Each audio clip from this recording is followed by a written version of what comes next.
د تیر جمهوري حکومت د ملي اردو ځانګړي ځواکونو پخوانی قومندان سمیع سادات او احمد مسعود غواړي چې په پنجشیر کې خپل شتون یو ځل بیا اعلان کړي. هغوی دا ځلې نه د جبهه مقاومت له ډلې سره باید د جبهې متحده جبهې په نوم یوه ډلې سره غواړي چې افغانستان ته راستون شي او خپل موجودیت اعلان کړي، چې دغه ډله هم د امریکا د همغږۍ او له مرستې سره جوړه شوې او هغوی به یې ملاتړ کوي. د خرابات ټي وي چینل درنو لیدونکو سلام، ستړي مه شئ، وخت مو بخیر. هیله لرم چې جوړ او روغ به یم. په سر کې یادونه کوم که خرابات ټي وي چینل مو نوي سبسکرایب کړی، په درنښت سره خرابات ټي وي چینل سبسکرایب کړئ.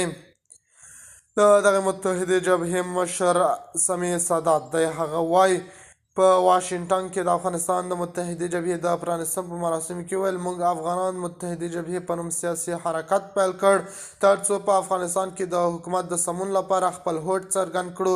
که ممکنه وي اجازه راکړئ چې دا حکومت د خبرو اترو له لارې په سولیز ډول تنظیم شي.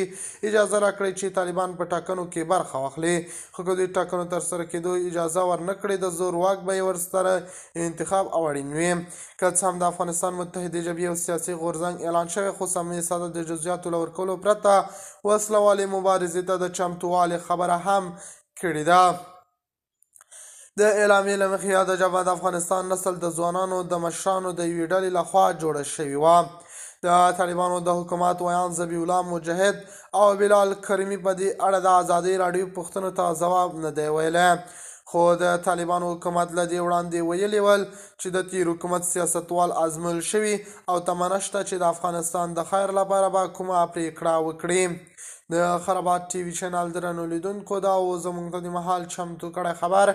د الله په امان تر بیا ښې چارې.